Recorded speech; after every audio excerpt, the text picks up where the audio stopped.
So now let's start our panel discussion, really talking about the relationship between companies and the media. Let's go ahead and include Mrs. Gretchen Corbin, come on up. Mr. Tom McCall, come on up.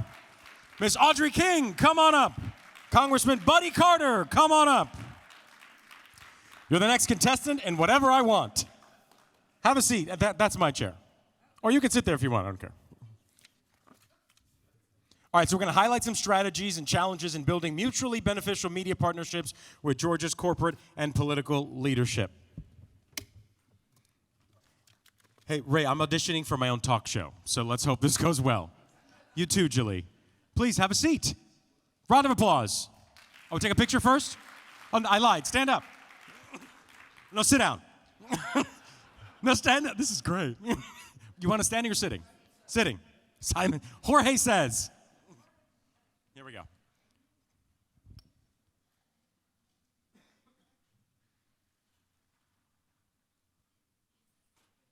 You got it. All right, pardon the ankle cleavage. I didn't know you would actually see. All right, here we go. So we're going to ask a couple of questions. So here we go. Starting off, for each of you down the row, we have 30 minutes to have this discussion. Highlight a recent or upcoming story from your organization or district that demonstrates the potential collaborative media efforts where you guys work together with the media. You have 30 seconds. Go. Big jackpot. There we go.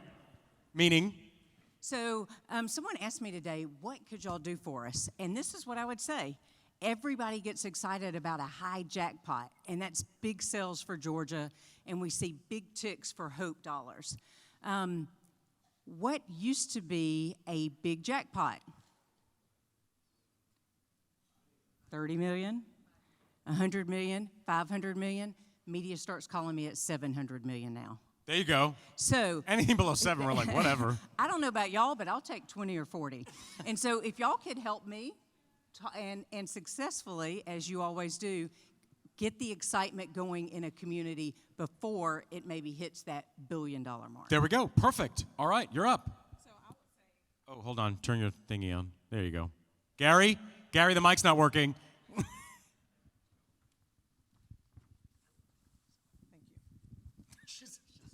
There you go. Thank you so much.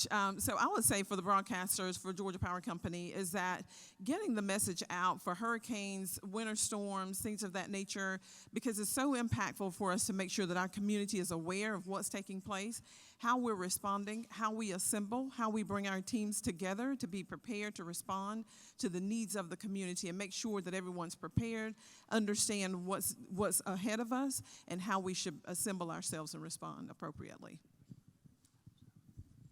Excellent. No, that's a great point. Thank you so much. And it's so true, like the storms that we cover, like Idalia, when she went through, I called Tess, and I called Marie, and Georgia Power. You guys do an amazing job of keeping everyone informed. Now your turn. That's not working either. Here we go. Gary. I mentioned it during my acceptance speech there, but and you just mentioned it again. We just got through with Hurricane Idalia, and folks, had it not been for the broadcasters, had it not been for the communications, this would have been a lot worse. Keep in mind now, the coast of Georgia has a lot of barrier islands, a lot of bridges. When we have an evacuation, people want to get back to their property. They want to see how their homes are doing. They want to see how they survived it and what kind of impact it had on them. The communication to let them know when it's safe to go back, all of that, and the preparedness, all of that's so vitally important. No question about it. Natural disasters are an occurrence here on the coast. We have to be prepared. It's only because of broadcasters that we are prepared. There we go. Thank you so much. Ooh, much better. Yes. Mr. McCall? This isn't working. Yeah, mine works. Hey, they're scared of you. I'm going to shift gears a little bit. We all talked about the weather, but back in 2018, Georgia Farm Bureau started during the election a Get Out the Vote, I Farm, I Vote campaign. And it was a nonpartisan, educate people on ag and rural Georgia issues. And we couldn't have done it without the collaboration between all the radio stations and TV stations across the state of Georgia. And now it is a big deal, so much so that even legislators are taking part in talking about ag and rural Georgia issues. They realize how important it is. I grew up listening to WLS out of Chicago and WOWO out of Fort Wayne on a transistor radio with a big old piece of aluminum foil hooked to the antenna so it would pick up better. So we understand that's why ag got so, like I said, so involved when they wanted to cut AM radio, not only in Georgia, but especially in the Midwest where information goes out to our ag people. Excellent. So, Congressman Buddy Carter, how do you... I think it's me. This is a serious question, especially with what we're dealing with now. How do you perceive the role of broadcasters bridging the gap between politicians and their constituents? What role are we playing now that we didn't play before and that we need to do to help you guys connect? Well, first of all, let's make sure we understand. First of all, second of all, This is a joke, right? First of all, let's make sure we understand it's vitally important that we have lines of communication. What goes on in Washington, D.C., what goes on in Atlanta, Georgia, and I had the honor of serving with Tom in the House of Representatives for many years, and what goes on is vitally important that our constituents know about it. It's vitally important that we know how our constituents feel about this. That's why we depend on talk radio. I know that I'm often listening to Scott Rifen, to Joe Willie Souza, and to all of those, the world-famous Butch and Bob show. I'm often listening so that I can find out what the people are feeling, what they're understanding. That's why it's so very, very important, and that's why we really do need this input. As I mentioned in my acceptance speech again, advocacy. Come on, guys, this is a citizen legislature. I'm a pharmacist by trade. I need to be educated in certain items like this, so thank you for that. while you have the mic and it's working, let me ask you this. How do you strike a balance between using the media to inform your constituents and ensuring accurate information? How do you do that? Well, in a time where accuracy and fact is so important. And of course, at a time when social media is so prevalent, and as we all know, if it's on the internet, it's true, and we have to keep that in mind. But this is why it's so very important that we communicate, that we get the information out there, the correct information, that we get the correct information back. You know, look, these are big decisions we're making, important decisions. They have an impact on people's lives. That's not lost on me. I recognize the importance of some of these decisions. I'm a person of faith. I pray constantly that I have understanding and discernment and courage and wisdom. And I have to do that by gaining as much knowledge as I can. Audrey, this question's for you. At a time when the power company gets the phone call when there is no power, the power company is in the spotlight when you're in trouble. Not by anything you do, but just by life, because it happens. How do you strike that balance, right, between getting the information out there when it's a positive story? Or how do you kind of do that and working with us, and what can we do to help tell not just the where's my power story? So what you can do and how you've already done, let me say that and give credit where credit's due, because the broadcasters stepped to the plate for us on numerous occasions. One specifically is Hurricane Idalia. You just referenced that, Congressman. And they come to us to say, how can we help? How can we support?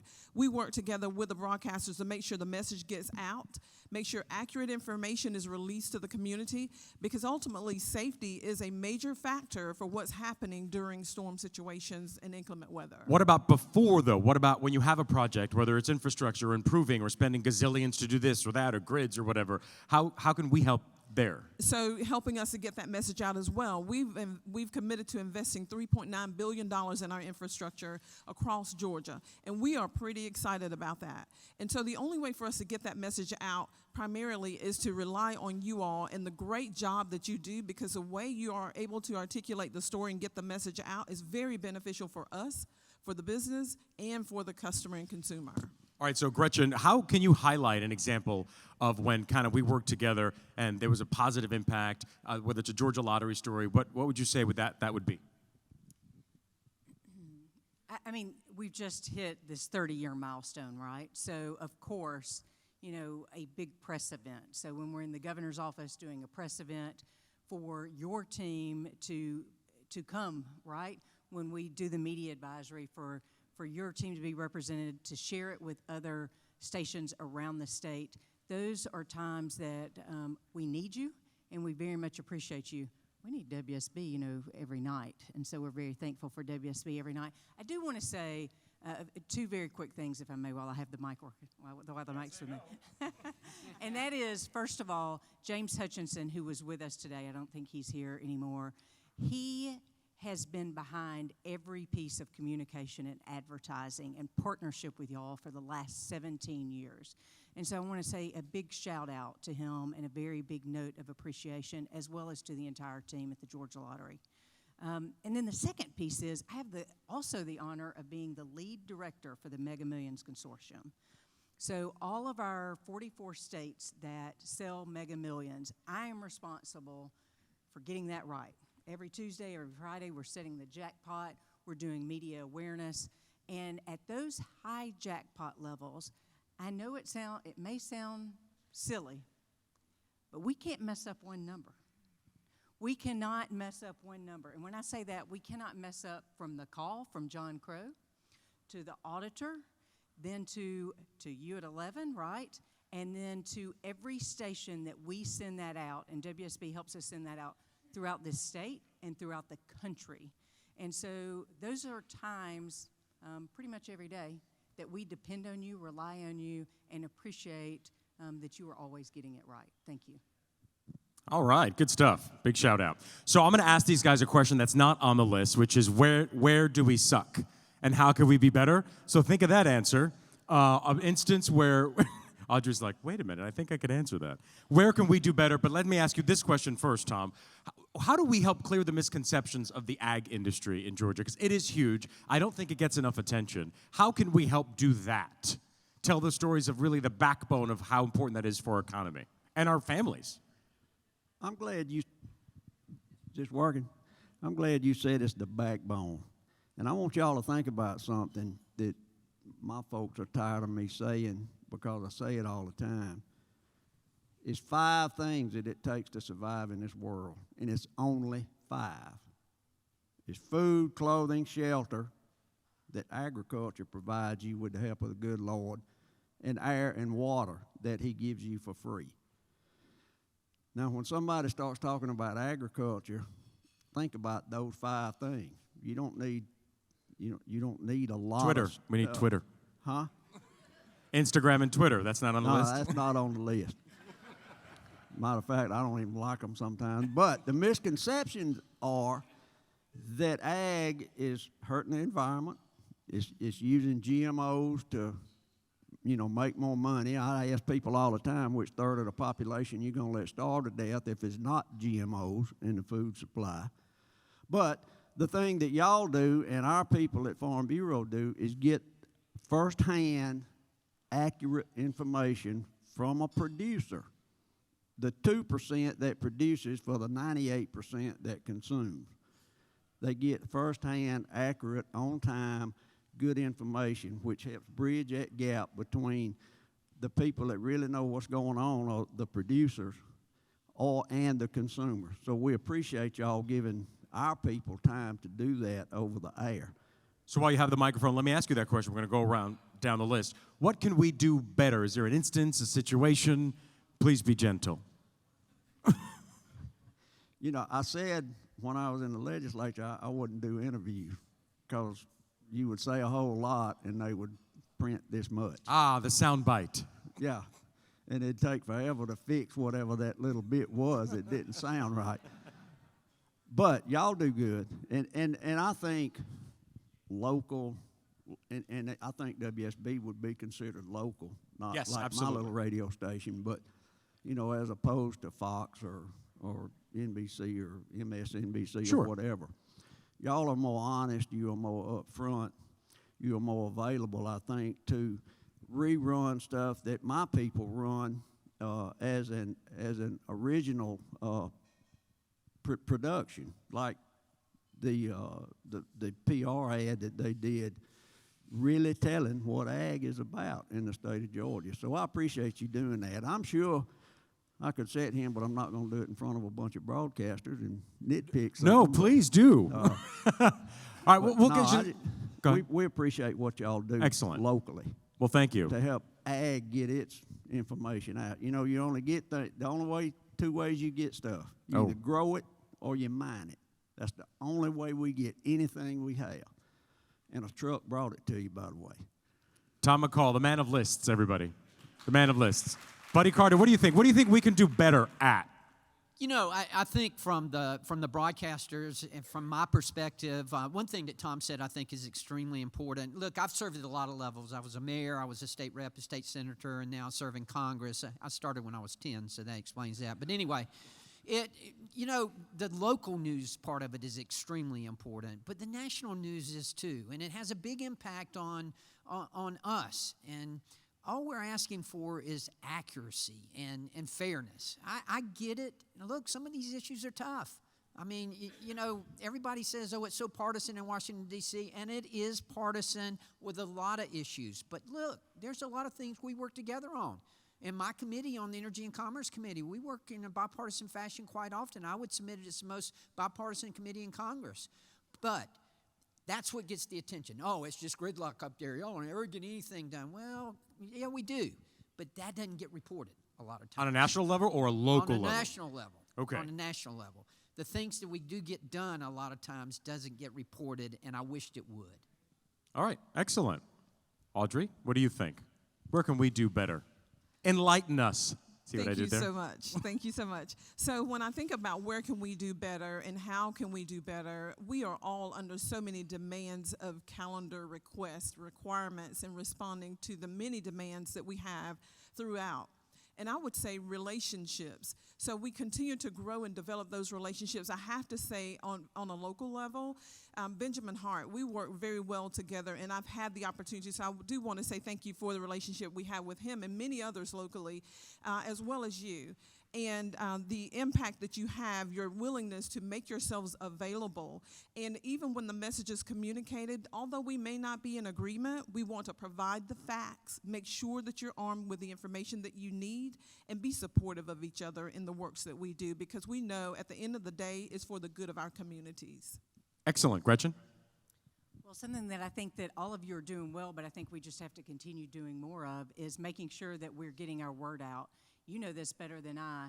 Your advertisers 30 years ago, we only had 3 stations. You had your local and then 1 or 2, and then you had state, maybe national, and it was easy peasy. Now we know that when we're driving revenues, all of your advertisers are either driving revenues or trying to get a message out, right? And we recognize that now you can spend a lot of time on Twitter, you can spend a lot on Instagram. There's just so much noise, I think, today, to continue helping us cut through the noise to make sure that our message and our messages, our advertisements are delivered straight to the consumers, very helpful. And so whether that's continuing to do everything on air, or the partnerships that we now do online also, I think, are very important. I know they are to the Georgia Lottery, and I assume they are to everyone. Excellent. So I think we're going to wrap up our Q&A here. Gretchen Corbin, Tom McCall, Audrey King, and Representative Buddy Carter. Thank you guys so much.